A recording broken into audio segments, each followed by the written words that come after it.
Bonjour amis astrophiles, je vous retrouve pour un nouveau temps de partage concernant Uranus. Alors, Uranus sera à partir du 31 décembre sur le degré 27 du signe du Taureau. Donc là, il est en marche rétrograde. Il arrivera sur le degré 27. Ce degré-là est le degré sur lequel il va être stationnaire jusqu'au 11 mars, sachant qu'entre-temps, il aura repris sa marche directe le 4 février. Donc 4 février, alors il est stationnaire du 31 décembre jusqu'au 11 mars. En effet, il reprendra sa marche directe, il sera toujours sur le 27e degré, puisque c'est le degré sur lequel il va vraiment euh, parcourir ce temps particulier, donc on va dire de stationnement qui va être long sur ce degré 27, mais la différence, c'est que ça va se jouer au niveau des minutes d'arc. En revanche, il sera en effet sur ce degré 27, donc du 31 décembre au 11 mars. Donc vraiment une phase stationnaire longue. Et ce qui est important, c'est qu'il sera conjoint pendant ce temps à l'étoile fixe Algol. Et vous allez voir par ailleurs qu'au moment de ce redémarrage, je dirais, en marche directe sur ce degré 27, tout en étant donc toujours en taureau, conjoint à Algol, cette étoile fixe que je vais évoquer avec vous sur cette importance de cette étoile fixe conjointe à Uranus, vous allez voir qu'il y a un amas planétaire en Verseau. Et nous avons ici véritablement une force et une puissance prométhéenne. Alors, je vais revenir sur la puissance prométhéenne et la symbolique et la puissance énergétique de ce que peut représenter ce moment-là, ce moment important. Par ailleurs, Neptune sera rentré donc en Bélier. Nous voyons bien qu'ici, il y a une force qui est en train de partir déjà de fin février, quand Neptune, Saturne seront rentrés en Bélier. Nous voyons bien qu'il y a une autre dimension qui s'amorce progressivement, mais nous sommes dans une phase véritablement où il y a un défi prométhéen. Donc, il y a révolte, colère qui s'exprime, mais nous voyons bien ici que cet Uranus en taureau nous parle de quoi? Eh bien, de révolte du monde agricole, de l'agroalimentaire, des ressources, de ce qui est en lien avec les ressources. Et véritablement, c'est une déstabilisation qui peut être nécessaire pour euh, lutter à une souveraineté, parce que n'oublions pas qu'Uranus est la planète maîtresse du Verseau, l'axe Verseau-Lion, et nous voyons bien que nous glissons, nous dirigeons vers vraiment, pour l'année 2026, la force et la puissance de cet axe Verseau-Lion, puisque outre Pluton en Verseau, nous aurons à compter du 30 juin, Jupiter en Lion, et les nœuds lunaires qui vont transiter cet axe Verseau-Lion. Donc, liberté, souveraineté, et ici, nous avons un axe particulier intéressant à examiner, c'est le monde de l'agriculture, de l'agroalimentaire, et nous voyons bien la révolte qui gronde en lien avec les ressources que nous propose, que nous offre la Terre généreusement, et en même temps, ce qui se joue autour de cette question-là, en termes de souveraineté et de liberté d'exploiter, on va dire, d'utiliser ces ressources de façon souveraine et libre. Donc, alors, je vais vous présenter la carte de cette reprise en marche directe. Donc, ici, vous avez la carte du ciel Uranus direct en taureau le 4 février.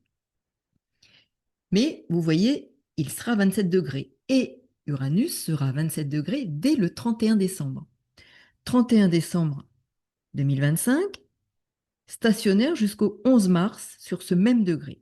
Et, comme vous le voyez, Algol, étoile fixe à 26 degrés. Donc une conjonction quasi exacte qui est très significative de des énergies en présence et de ce que cela peut, dans quel contexte nous pouvons, les uns ou les autres, évoluer. N'oublions pas que nous sommes partis d'un tout et quel que soit, je dirais, notre contexte personnel astral, nous vivons dans un contexte global, hein. On ne peut pas dissocier notre, notre cheminement personnel d'un cheminement, je dirais, euh, national, planétaire, un contexte global. Alors ici, vous voyez, en effet, cet cet amas qui se trouve en Verseau. Alors je dirais que c'est ce qu'on appelle le mythe prométhéen, hein, mais de Prométhée, mais plutôt que de développer le mythe, hein, je vous invite à aller regarder de quoi il s'agit au niveau mythologique, hein, et c'est très intéressant, mais de voir comment on peut lui donner du sens au niveau de l'astrologie. Alors, il s'agit de rébellion et de défi. Nous avons Mars et Pluton, par ailleurs, hein, je le disais, hein, planètes maîtresses du Scorpion, qui sont présentes dans ce signe du Verseau. Donc là, c'est un temps important en termes de réaction, d'action pour libérer quelque chose qui a besoin d'être libéré, qui a besoin d'abord d'être libéré pour, en tout cas, d'être mis en lumière pour nous permettre de nous libérer de quelque chose qui ne convient plus. Donc c'est une rébellion possible, rébellion et défi pour, euh, enfin, quelque part désigner ce qui relève d'une autorité, un défi d'autorité, et nous amener à une forme de rébellion contre des normes et des conventions. Et l'on voit bien ici que les normes et les conventions peuvent être des normes et des conventions en lien avec des fonctionnements propres à l'organisation du monde agricole, du monde de l'agroalimentaire, de la gestion des ressources, de la gestion des ressources que nous offre la Terre. Donc il peut y avoir ici une forme oui, de révolte, de révolution qui peut inspirer donc ces mouvements, un mouvement de libération en cours à travers justement ces actions qui peuvent être menées par les uns ou les autres, par des collectifs, par des groupes de personnes qui s'associent, qui s'agrègent pour justement mener une lutte, un combat, pour se rebeller contre des normes et des conventions qui ne conviennent plus pour, en effet, évoluer correctement. Donc ici, nous avons ce temps fort. Donc, en effet, rébellion, défi, lutte pour, oui, pour défendre certaines valeurs, hein. Nous sommes dans le taureau avec Uranus.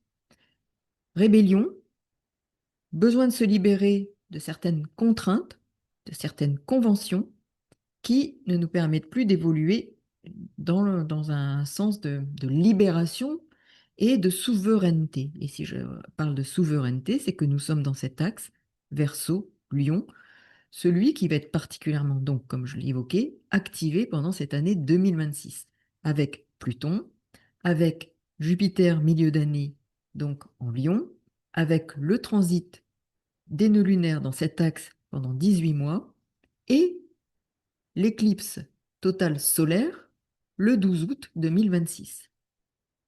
Donc, nous aurons aussi un autre temps fort, je l'ai déjà évoqué, mais qui vraiment, pour moi, nourrit ce qui se joue actuellement déjà, puisque Uranus est quand même en taureau, hein. N'oublions pas, il finit ce transit de 7 ans, mais c'est un peu, je dirais, un baroud d'honneur là. Et on voit bien ce qui se joue, hein. C'est encore dans ce monde-là, hein, agricole, des ressources de la terre, que se joue actuellement un temps fort pour nos sociétés, de défendre, de défendre une souveraineté. Et Uranus est en taureau. et il va être stationnaire. Je le répète, sur ce degré-là, véritablement longtemps, hein, du 31 décembre au 11 mars. Conjoint à Algol. Alors, pour revenir sur cette conjonction à Algol, nous avons ici vraiment une étoile qui évoque la violence et la mort. C'est une étoile qui peut indiquer des pertes, qui peut indiquer aussi des pertes ou voire des séparations brutales, inattendues. C'est un déséquilibre et un chaos avec Algol.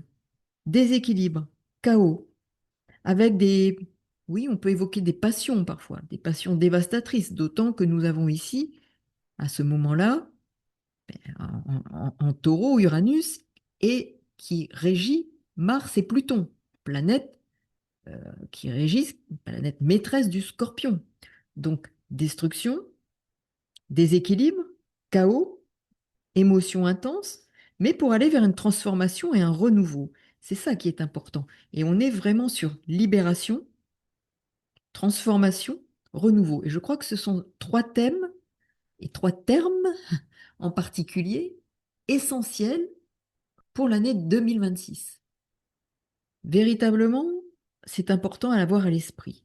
Transformation et renouveau, Algol confirme ces valeurs-là pour en effet libérer certaines choses qui ne permettent plus, et ça c'est important, libérer certaines choses, certains fonctionnements, certaines attitudes, certaines valeurs qui ne servent plus notre croissance. Et ça, c'est important à avoir à l'esprit. Ce qui a besoin, là, ce qui fait l'objet de réactions, de, de rébellions, de défis prométhéens, et on le voit avec cet amas à ce moment-là, c'est vraiment significatif. Vous voyez qu'en astrologie, très vite, on comprend qu'il y a un fil que l'on tire et que tout converge. Nous avons ici ce défi de destruction, de transformation, de renouveau, et différents éléments le confirment. Donc nous voyons ici combien cette période, et nous sommes déjà dans ce, dans ce climat, hein, il y aura un continuum énergétique qui va nous conduire vers véritablement des moments très forts. Et chacun pourrait s'en saisir à titre personnel, mais aussi à titre collectif, car nous avons tous un rôle à jouer. Et ce n'est pas pour rien que ça se passe actuellement pour chacun d'entre nous dans ce monde-là, c'est qu'il faut aussi s'interroger à ce que seront et ce que nous voulons adopter comme valeur. Et là, ça m'amène à parler, et j'en reparlerai plus longuement, mais ça m'amène à parler de Chiron qui fera son entrée en taureau. Et là, véritablement, Chiron, cet astéroïde hein, qui a été découvert en octobre 1977, et il était en taureau, fera son entrée le 19 juin 2026. Et il restera là, donc en taureau, jusqu'au 5 mai 2034. Donc vous voyez, Uranus quitte le taureau et Chiron lui emboîte le pas. Donc nous avons ici, dans ce signe, véritablement des éléments forts qu'il faudra dans notre existence questionner, au plan individuel et collectif. Alors je vais vous mettre la carte du ciel de Chiron. Il fera son entrée donc en taureau le 19 juin. Vous voyez, voilà la carte. Alors, dans ce signe, hein, il est question de blessures liées aux valeurs. L'épreuve des valeurs, de ce que nous, je dirais, nous priorisons dans nos vies. Priorisation, mais aussi crise seront à la clé. Et vous voyez combien les choses s'emboîtent. Crise et Neptune-Saturne, hein, vous savez, seront rentrés en bélier. Donc nous avons ici, potentiellement, parce que Neptune, hein, n'oublions pas, hein, c'est aussi le, le dieu des colères, des tempêtes. Hein. Colère, tempête. Donc nous pouvons avoir ici, véritablement, à comprendre qu'il y aura peut-être et probablement crise, révolte par rapport justement à tout ce qui relève de la matière, matérialisme, matérialité, voire des dépendances et des codépendances. Tout ce qui relève de l'exploration de nos désirs, hein, véritablement, sera questionné. Et cette crise, car nous serons dans l'axe, comme actuellement d'ailleurs avec Uranus, dans cet axe taureau-scorpion, n'oublions pas que nous fonctionnons toujours sur l'interprétation des axes en astrologie, nous serons donc toujours dans cet axe, et qu'il est celui des attachements, de ce qui nous lie, l'axe des biens, l'axe des possessions au sens large, l'argent, les biens, la matérialité, l'argent que l'on gagne par son travail. C'est aussi l'argent, en effet, des autres quand on considère l'axe taureau-scorpion. Mais nous pourrions connaître, en effet, et c'est ce que je voulais évoquer, une crise véritablement importante, une blessure en lien avec le monde de l'agroalimentaire, des ressources, de nos ressources, des matières premières. Et donc, ça va nous demander de revoir nos habitudes, nos fixations à des habitudes sécurisantes qui peuvent connaître une forme véritablement là de crise. Et la crise, c'est ce moment de passage d'un état à un autre, hein.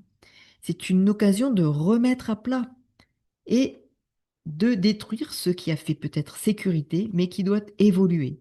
Réinterroger la nature, la qualité de nos liens, la qualité de nos relations, la qualité de nos attachements. Relations, attachements, en effet, qui pourraient être remis en question pour connaître, et là, véritablement, je reviens sur les termes que j'ai employés tout à l'heure, des transformations. Nous avons vraiment destruction, transformation, renouveau. Pour aller vers quoi? Eh bien, pour aller vers plus d'authenticité. Transformation dans notre rapport à la consommation, à tout ce qui relève en effet de ce que nous propose, ce que nous offre comme richesse la nature. Quel rapport entretenons-nous avec la nature, avec les biens qu'elle nous propose, les richesses qu'elle nous propose? Et là, c'est un temps important qui va nous demander de re-questionner nos priorités, nos choix. Donc, et Saturne, Neptune en bélier parle aussi de choix, d'oser, puisque nous sommes quand même dans le bélier, et là, le bélier nous parle de cette possibilité de nous positionner, de faire des choix, d'affirmer nos choix, de les structurer et de rééquilibrer peut-être notre façon de nous affirmer par rapport à des choix et des priorisations dans notre existence. Donc cette période est dès son entrée de Chiron en taureau, hein, nous pourrions connaître de façon plus, oui, de façon accrue, hein, la nécessité de mieux percevoir ce qui fonde et ce qui doit fonder notre souveraineté. Et notre souveraineté, c'est à tous les niveaux. Et là, eh bien, ça m'évoque la souveraineté alimentaire. Destruction et refonte de certaines valeurs, destruction pour un renouveau, mais en passant par une crise. Alors, je le répète, ça peut être crise des relations, crise des ressources, crise des matières premières, mais il s'agit de revoir nos priorités. Il peut y avoir en effet une crise aussi au niveau financier, hein, au niveau des bourses, mais c'est véritablement ça, puisqu'il s'agit avec Chiron d'une blessure, mais aussi d'un lieu, le lieu de la blessure, mais aussi le lieu de la guérison, après avoir revu ce que sont ces valeurs dans notre existence. L'accès aux ressources de la Terre, et de la Terre globalement, c'est aussi la mer, hein, pourrait donc, en effet, avec ces éléments-là, hein, évoquer une crise de souveraineté puissante. Et nous aurons, n'oublions pas, Jupiter qui sera rentré à partir du 30 juin en Lion. Cet axe, Lion Verseau, je le répète, hein, c'est aussi la souveraineté, la liberté, défi face à l'autorité, face au pouvoir, rébellion, pour affirmer sa souveraineté. Ça peut être la souveraineté personnelle intérieure, mais souveraineté par rapport à un collectif. Souveraineté puissante, de la colère pour regagner une autonomie blessée, nous sommes en taureau, traumatisé, heurté, regagner une autonomie. Alors le coût de l'alimentation, des denrées, le coût de l'énergie aussi pourrait être au cœur des questions, hein. Il va s'agir d'une opportunité majeure d'évolution de conscience,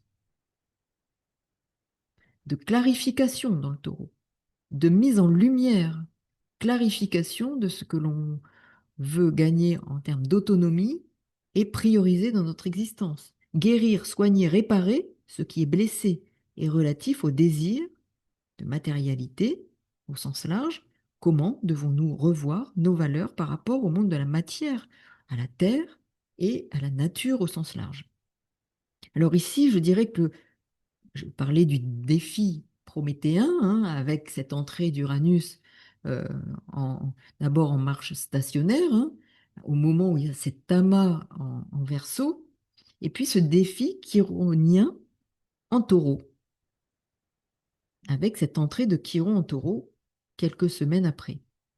C'est un défi qui concerne donc la sécurité, la stabilité, l'autonomie, fondée sur une mise en lumière, une clarification de ce que l'on souhaite défendre comme ressources et ce développement de nos ressources au plan personnel, au plan du regard que l'on porte aussi sur nos compétences, nos qualités, sur qui nous sommes, sur l'estime de soi. J'y reviendrai parce que le sens d'estime est très important en taureau. Et donc c'est ici une opportunité d'un accès à une plus grande autonomie en reconsidérant ce qui fait priorité pour nous. Et la convergence des configurations ici indique bien la voie de l'expansion, de la reconnaissance indispensable au plan de nos qualités, de nos ressources, de nos compétences personnelles et collectives, pour être autonome, pour être souverain, être libre, libre dans un pays libre sur une terre souveraine. Il nous appartient d'aller examiner ce que sont nos valeurs personnelles et celles que nous voulons prioriser pour les amener à venir véritablement être plus prégnantes dans notre existence, et notamment pour les années à venir avec un impact personnel et inévitablement collectif. C'est un transit qui, à partir de prise de conscience, va nous inviter à gagner en liberté d'être, je le répète, en autonomie, hein, dans le taureau, hein. Transit associé aux autres transits, bien entendu, car on n'interprète jamais en astrologie un transit et une configuration seule, c'est tout un contexte global qui fait sens. Et cette même année, 2026, avec Vénus qui sera rétrograde en Scorpion, écoutez bien, vous voyez bien que tout converge là encore. Scorpion, bien, le signe complémentaire du taureau, où se trouvera Chiron. Et puis, vous aurez observé hein, qu'au moment là, de l'entrée de Chiron en taureau, eh bien, nous avons Vénus qui est opposée à Pluton. Donc, très intéressant. Vous voyez combien ici, là encore, tout converge. Et cette Vénus qui sera rétrograde en Scorpion, ensuite, puis en Balance, on comprend bien que les sujets vénusiens, que j'ai déjà mentionnés, hein, vont être remis à plat. Objet de crise, de destruction, pour une refonte, une réforme indispensable, un renouveau, mais crise, destruction. Donc les traumatismes du passé propres à ces sujets hein, vont réémerger pour que nous puissions progresser sur la voie de la guérison. Alors la surconsommation, thésaurisation, potentiellement des faillites hein, d'auto-entreprises pourraient être des points mis en évidence pour nous révéler nos dysfonctionnements, pour révéler des obsessions, des peurs, des attachements excessifs, des manques, peur de manquer, une insécurité affective sous-jacente à ces comportements et situations. Ce transit peut nous mettre au défi individuellement et collectivement de reconsidérer nos attachements excessifs, qu'ils soient financiers, matériels, affectifs, pour comprendre, mais véritablement comprendre qu'ils sont des compensations face à des peurs, à une insécurité fondamentale qui vient de l'enfant intérieur, l'ego. L'ego a construit ces barricades et il est question de les déconstruire pour gagner, je le répète, en souveraineté, car la peur nous rend esclaves, pieds et poings liés à des attachements insécures. Et ça évoque, alors là, un lien avec la carte du tarot du diable. Regardez cette carte. Nous sommes bien dans, nous sommes esclaves de nos tendances inférieures, pieds et poings liés à des attachements insécures. Ce transit donc de Chiron en taureau peut réveiller des mémoires transgénérationnelles aussi, nous offrir l'opportunité de soulager, de réparer, de soigner certaines d'entre elles dont nous sommes porteurs, mais pour lesquelles nous avons une forme de mission, de contrat, de nous en libérer et de soigner ce qui est à soigner. Le défi est donc de pouvoir et de savoir faire valoir ses compétences, ses ressources, individuellement et collectivement. Faire valoir ses compétences et ressources individuellement et collectivement. Ce sera aussi pouvoir accompagner des personnes qui pourront aussi avoir besoin de ce type d'aide propre à des dépendances éventuelles, dépendance affective, dépendance matérielle, accéder à une meilleure estime de soi. Et ce que j'évoquais tout à l'heure, c'est le mot estime avec le taureau. Mot qui vient du latin et signifie évaluer, apprécier avec une idée de valeur, de prix et aussi de respect. Quel prix accordons-nous avec ce transit à ce que nous sommes, à qui nous sommes, à ce que nous offre la Terre? Quel prix accordons-nous aux biens et ressources de notre planète et à notre souveraineté? Alors révolte et soulèvement, colère pourraient être les moyens, et le taureau parle des moyens, évoque les moyens, pour défendre cette autonomie et cette souveraineté. Donc c'est véritablement un chemin de guérison vers la libération pour reprendre, ici je dirais en particulier, le contrôle, contrôle de ses moyens, de ses capacités, de ses compétences, de ses ressources. Chiron en taureau est régi par Vénus et aussi par l'archange Mébaël. Et là, c'est important. Allez voir qui est, quelles sont les qualités de cet archange. Ce serait trop long, hein, cet enregistrement serait trop long, hein, mais regardez, cherchez, et vous allez voir l'importance de Mébaël pendant ce transit. Et puis, nous avons aussi le maître, ce maître ésotérique du taureau qui est Vulcain. Et Vulcain, ici, permet de forger sa force intérieure et d'éveiller l'âme. Il invite en taureau à transformer nos attachements en conscience claire et en une volonté éveillée. Il détruit ce qui doit l'être pour révéler l'essentiel. Donc vous voyez combien il y a une convergence là aussi. Nous avons Pluton qui est en Verseau qui a aussi cette fonction. Et puis Chiron en Taureau. N'oublions pas que Pluton est quand même un des deux maîtres du Scorpion, hein, axe Scorpion-Taureau. Hein. Donc vous voyez, tout converge à nouveau. Hein. Et puis Pluton, au moment observé de cette entrée de Chiron en Taureau, sera au carré de Chiron. Donc, maître ésotérique du Taureau, Vulcain, détruit ce qui doit l'être pour révéler l'essentiel. L'on voit bien ici la convergence à nouveau de sens, donc Pluton en Verseau, carré Chiron au moment de cette entrée, qui en plus, je dirais, s'oppose à Vénus en Lion. Vénus, planète maîtresse du Taureau, Uranus sextile à Vénus, création, recréation de nouveaux liens, de nouvelles valeurs. Après, justement, s'être libéré de valeurs qui ne sont plus, qui nous permettent plus d'être souverains intérieurement et à tous les niveaux. Donc il peut y avoir en effet des peurs, des luttes de pouvoir, de contrôle dans les relations, mais aussi relatives au bien de la terre, aux enjeux de possession et de dépossession, de domination, mais avec à la clé, je le répète, ces mots forts, une transformation, un renouveau, des changements profonds pour plus d'authenticité. Alors, je vous remercie pour votre écoute. Je vous souhaite une bonne soirée. À très bientôt pour de nouvelles aventures astrales. N'oubliez pas les pouces de transmettre aussi cette vidéo à d'autres parce que les algorithmes eh bien, seront nourris par ces échanges, par les commentaires, les pouces pour que d'autres puissent entendre et peut-être cheminer avec ces interprétations astrologiques. Merci pour votre écoute. À très bientôt. Bonne soirée. Au revoir.